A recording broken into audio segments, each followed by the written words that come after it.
1 minute ago, sign from God, biggest tragedy, just happened in the USA. The world is shocked and scared. Wind is also roaring in Niagara County. Wind gusts packed a punch, knocking down trees and a power line. Various geological shifts shaking the ground beneath one of the world's oldest and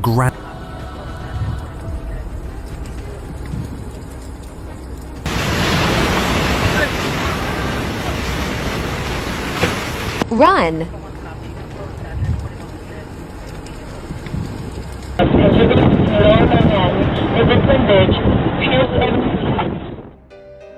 Something unsettling has been unfolding across the United States, and it did not happen in isolation. At Niagara Falls, waters that have flowed predictably for centuries behaved in ways that stunned observers. Soon after, earthquakes rippled across California, shaking ground long believed to be secure. Across the country, animals suddenly altered their behavior, abandoning familiar paths. Then New York City was hit by severe flooding, accompanied by a deep, unexplained sound in the sky. They arrived too close together, too connected. Before we go any further, like this video, leave a comment and subscribe to the channel because what you're about to see may change how you view America, the world, and the season we are entering. A place known for constancy suddenly signaled instability. Niagara Falls, a natural force that has flowed without pause for thousands of years, faced closures and restricted access after tremors and geological concerns disrupted normal operations. For generations, Niagara represented permanence. Its uninterrupted flow reinforced the belief that some systems are simply too big to fail. That assumption cracked. Beneath the surface, movement was detected where stillness had been presumed. Geologists identified subtle tremors, new fractures, and unusual indicators along the riverbed and surrounding rock. These were not dramatic ruptures, but quiet shifts small enough to evade casual notice, significant enough to demand direct inspection. The concern was not an imminent collapse, it was change itself. Change occurring out of view, where pressure accumulates before it is seen. History offers a sobering reminder. In 1969, the American Falls were intentionally diverted for months, exposing a dry riverbed where water had thundered for centuries. Engineers stabilized rockfall and studied erosion, revealing how fragile the foundation truly was beneath the spectacle. That moment proved a hard truth. Even a wonder can be paused. Even the most reliable flow depends on what holds it in place. Modern science echoes the lesson with measured caution. Experts state there is no immediate danger of sudden failure. At the same time, they acknowledge a constant reality. Niagara is always shifting. Erosion never stops. Rock faces retreat. Channels change. Instruments can measure the present with precision, but they cannot lock the future in place. Stability is observed, not guaranteed. What makes this moment urgent is not panic, but pattern. Restrictions did not arise from spectacle. They arose from signals. Signals that something beneath a symbol of continuity is adjusting. When a system defined by motion begins to hesitate even briefly, it reframes confidence everywhere else. Scripture consistently treats great waters as power beyond human control. When waters surge, recede, or are restrained, the text frames it as warning before transition. The imagery is not about destruction. It is about authority and timing. Control belongs elsewhere. The deep waters roar, the rivers lift up their voice. Psalm 93:3. The verse does not describe chaos, it describes awakening. A reminder that forces we depend on are not passive. They respond to pressure. They move according to laws deeper than human planning.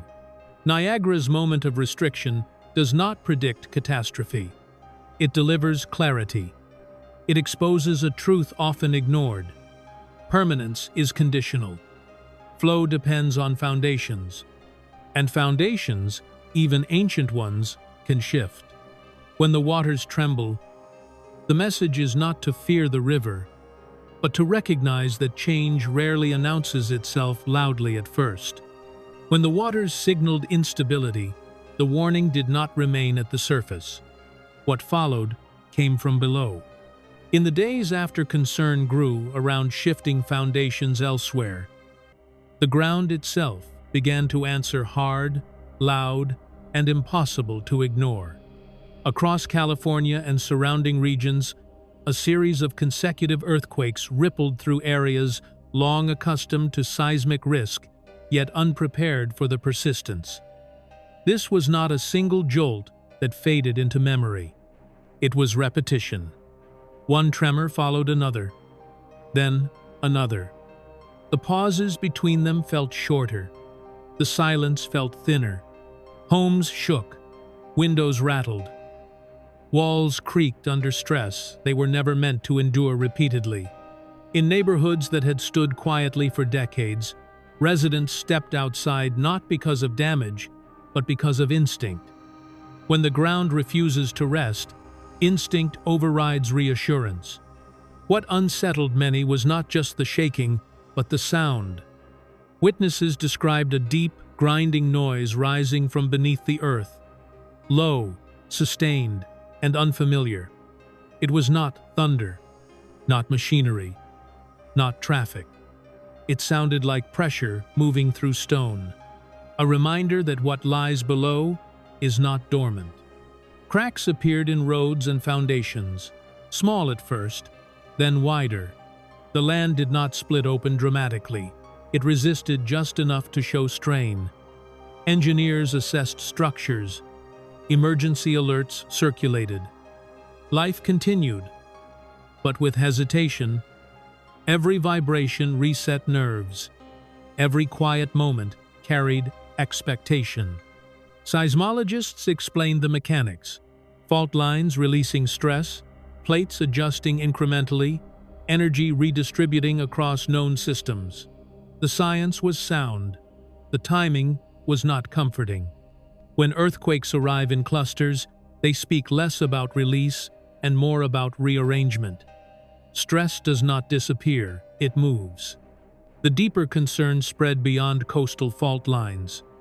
Surrounding areas felt sympathetic movement regions once considered lower risk, registering shakes that felt out of place. The definition of safe narrowed. Confidence shrank. The sense grew that the ground was not done speaking. In Scripture, the earth shaking is never incidental. It marks moments when stability is questioned and attention is forced downward toward foundations. When the ground moves, it exposes how dependent everything above it truly is. Buildings, systems, routines, all assume stillness beneath them. That assumption was challenged. The prevailing feeling was simple and stark. The ground would not stay still. Not long enough to forget. Not long enough to relax. Each tremor reinforced the same message. Pressure remains. Movement continues. The process is ongoing. If you're following this closely, stay with what comes next. Because when the earth refuses to rest, the signs are no longer isolated. And what follows moves from the land to the systems built upon it. Before systems fail, and before warnings reach official channels, creation often responds first. It does not wait for confirmation. It does not debate causes. It reacts to pressure, the moment pressure appears. Across different regions, whales began straying from established migration routes. These paths are not casual choices. They are followed with precision, passed down through generations, guided by magnetic fields, temperature, and underwater geography. Yet, whales were suddenly appearing in unfamiliar waters, surfacing in places where they are rarely seen, moving against patterns that have remained stable for centuries. This kind of deviation does not happen without cause. On land, livestock behavior shifted just as abruptly. Farmers reported cattle refusing to cross familiar paths, routes they had used daily without hesitation. Animals stopped at invisible lines, resisted guidance, and turned back without clear reason. There were no obstacles, no predators in sight, no weather forcing retreat. Still, they would not proceed. Animals that rely on instinct rather than analysis sensed something their handlers could not. Birds responded in their own way. Nests were abandoned mid-season. Flocks altered direction suddenly, breaking formation and dispersing. In some areas, birds left environments that still appeared hospitable: ample food, stable shelter, no visible threat. Their departure was not gradual, it was immediate, as if a signal had been received and acted upon without delay. Wild animals followed similar patterns. Deer changed routes. Predators moved closer to human settlements or withdrew deeper into terrain they usually avoid. Migration timelines shifted. Habits formed over years were discarded overnight. These changes did not occur in one ecosystem alone. They appeared across different species, environments, and distances. What makes this moment critical is simultaneity. These behaviors were not isolated anomalies. They did not unfold over decades. They happened close together, across regions, among creatures that do not communicate with one another. That rules out coincidence. When unrelated species respond at the same time, it points to a shared pressure, something impacting the environment at a level deeper than human perception. Science explains that animals detect changes humans often miss: shifts in electromagnetic fields, subtle vibrations, chemical changes in water or air, variations in pressure. These signals arrive before visible disruption. Animals act on them immediately because hesitation carries cost. Scripture reflects this pattern. Creation is described as responsive, aware, and sensitive to unseen movement. It groans, it reacts, it anticipates. Long before judgment or consequence becomes visible, creation signals distress. Humans, by contrast, tend to wait for proof, for confirmation, for authority to declare something real. Animals do not have that luxury. Their survival depends on early response, not full understanding. That is why creation's reaction carries weight. It is not emotional. It is not symbolic. It is functional. When whales abandon ancient routes, when livestock refuse familiar ground, when birds leave safe nests, the message is not subtle. The environment has crossed a threshold. Something has changed beneath the surface of normalcy. Creation does not overreact. It responds. And when creation reacts before humans do, it is often because waiting is no longer safe. It began without warning. Rain intensified, drains failed, and streets in New York City filled faster than crews could respond. Water surged into subway entrances, pooled in underpasses, and spilled across avenues that normally pulse with traffic. What should have been manageable became overwhelming within minutes. The city moved from inconvenience to emergency almost instantly. Then something else happened at the exact peak of the flooding. A low-pitched sound emerged from the sky. It was not thunder. It did not crack or roll. It did not fade. It held steady, deep and resonant, hanging over neighborhoods as water continued to rise. Residents paused mid-movement, unsure whether to run or listen. The sound did not resemble aircraft engines, helicopters, or construction. It carried no visible source. People described it as a hum, a groan, a sustained vibration that pressed against the ears rather than passing through them. It seemed to come from everywhere at once, not from a single direction. Windows rattled slightly. Conversations stopped. Phones were raised not to call for help, but to record proof that it was happening. No official explanation followed. Authorities addressed the flooding, the transit shutdowns, the damage. The sound was not named. It was not categorized. It simply existed, arriving with the water and fading only after the worst of the flooding had passed. What intensified the fear was timing. The sound did not precede the flood or follow it. It arrived with it. As water reached its highest levels, the sound grew more noticeable. When water began to recede, the sound weakened. That synchronization mattered. It transformed an already dangerous situation into something deeply unsettling. Cities are loud. Sirens, engines, voices, noise is constant. This was different. This sound cut through everything else. It did not compete with the city's noise. It overrode it. For a moment, New York felt small, listening rather than speaking. Science can speculate. Atmospheric pressure shifts. Acoustic anomalies. Structural resonance amplified by weather. Yet speculation does not equal explanation. And in moments like this, uncertainty amplifies fear. When people cannot name what they are hearing, they imagine what it might mean.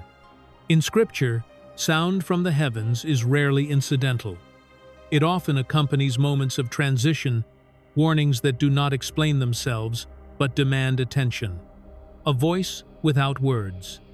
A signal without instruction. That is why this moment lingers. Flooding alone would have been enough to rattle the city. The sound changed it. It turned a natural disaster into an experience that felt personal and immediate. Something addressed rather than observed. If you witnessed this or felt its impact, like this video, leave a comment, and subscribe to stay connected as these patterns continue to unfold. Because when water rises and the sky answers, the message is not easily dismissed. And what comes next may arrive just as suddenly. As the sky produced sounds without explanation and floodwaters swallowed streets, the pattern did not stop at what could be seen or heard. It moved deeper into the ground itself. When surface signs multiply, Scripture often points below, to what has been hidden rather than what is visible. That shift is exactly what followed. In Texas, researchers uncovered an ancient stone structure buried deep within a cave system, an altar-like formation estimated to be nearly 7,000 years old. Its location alone raised questions. The cave showed no evidence of long-term habitation. No tools, no living quarters, no signs of daily life. And yet, deep inside, carefully arranged stones formed a structure that appeared intentional, not accidental. The altar was not crude. Its placement suggested purpose. Its construction suggested ritual. Carved into nearby surfaces were symbols that did not clearly match known regional cultures. Archaeologists cautioned against premature conclusions, but acknowledged the anomaly. The markings were deliberate, repetitive, and ordered, yet their origin remains unclear. No direct lineage. No clear explanation.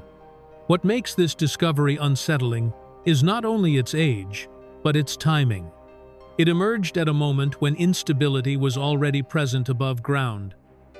Water, behaving unpredictably, the sky producing unexplained phenomena, the earth cracking, shifting, and refusing to remain still. Now, from beneath all of that, something ancient surfaced, something untouched for millennia. In Scripture, buried things are rarely uncovered without meaning. What is hidden in the earth is often described as reserved, sealed, until a specific moment. Revelation is not random. It arrives when conditions align. When surface systems fail, deeper truths are exposed. This altar does not declare its purpose openly. It does not explain itself. But its existence alone challenges assumptions. It suggests that civilizations before recorded history marked places, built structures, and performed acts we have not fully understood or remembered. The absence of habitation deepens the mystery. This was not a home.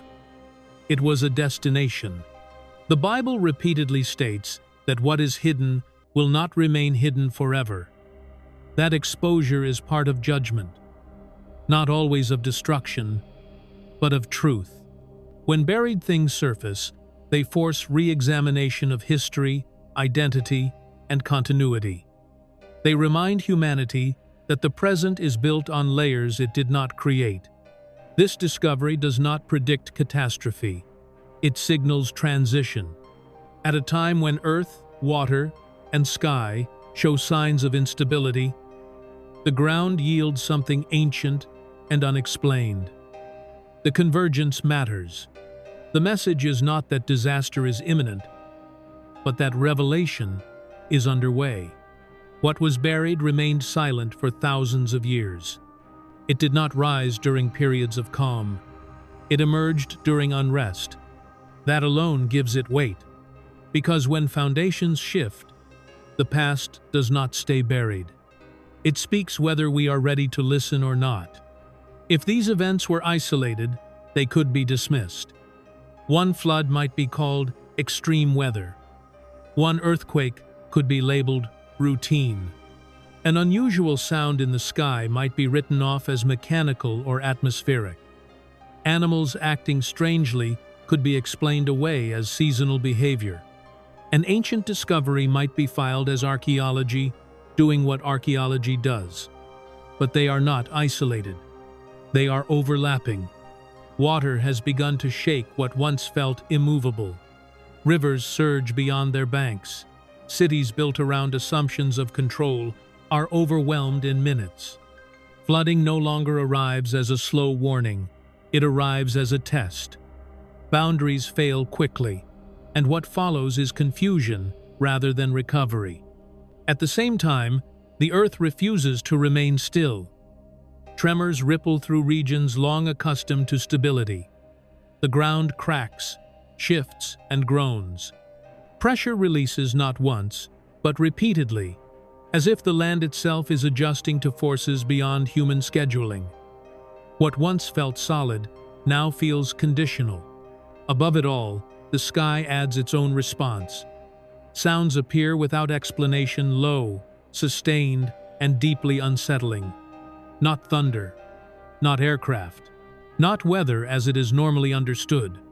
These sounds arrive at critical moments, amplifying fear and uncertainty. The heavens, once ignored, force attention. Living creatures respond even faster. Animals abandon ancient migration routes. Livestock refuse familiar paths. Birds leave safe nesting grounds. Wild animals move in ways that defy habit. These reactions occur across species and regions, not gradually, but almost simultaneously. Creation does not analyze data. It reacts to reality. And then, from beneath the surface, buried things begin to emerge. Ancient structures, forgotten markers, objects sealed away for thousands of years surface at a time of instability. The ground that is cracking also reveals. The same earth that shakes now exposes what it once concealed.